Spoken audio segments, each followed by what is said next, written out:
here's our situation. There are many different systems in the world, and there are 7 of them in particular that I want to bring to your attention.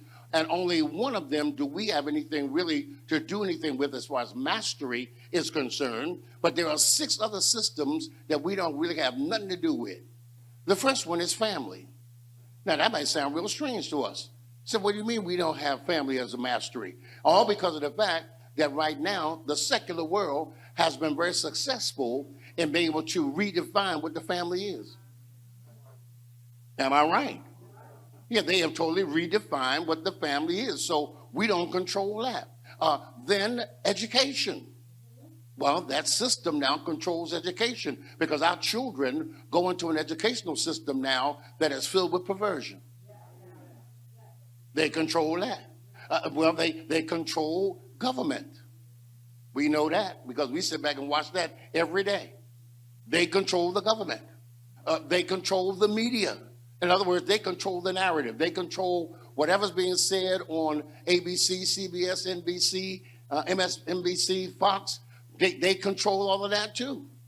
Then they control arts and entertainment and also athletics, science, all of that. They control all of that because they also are the ones controlling the narrative because those people can go to a microphone and touch the hearts and minds of millions of people. And here it is that we'll meet each and every week, millions of us all across this land and other lands, and we still don't really touch too many people, even though we got all these likes.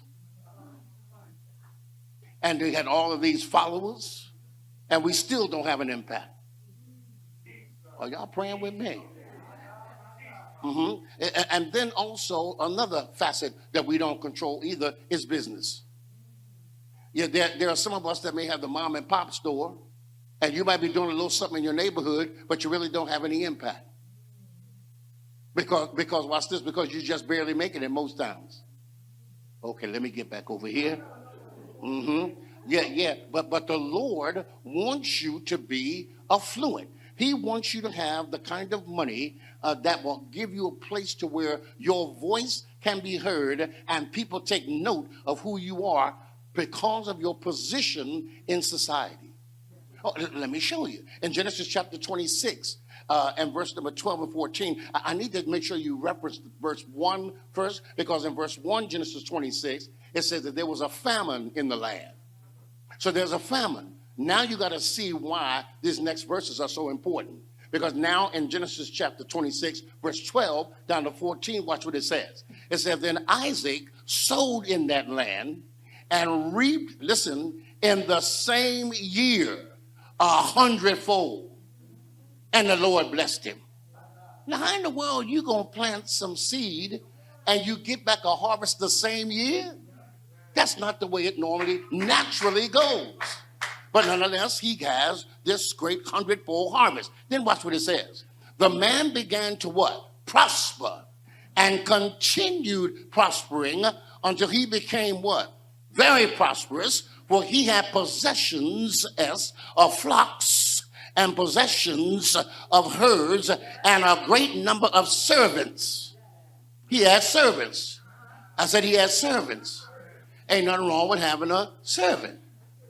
Okay, because I know, that's just uppity. No, God says he had numerous servants. But then what it says, so the Philistines, what? Envied him. They envied him. They envied the man of God. Do you have anybody in your neighborhood envying you? Are y'all hearing what I'm saying? Because they envied him. They looked at him and they were jealous of the man. Watch this. Not only because of the fact that he became so prosperous, but also it's in a famine. So because it's in a famine, that also means it was a drought. And he sowed seed in the middle of a drought and still got 100-fold harvest. Because when God's hand is on you, oh Lord, when God's hand is on you, it don't matter what the other conditions may be. Because what's this, show? See, because here's what you got to get in your mind.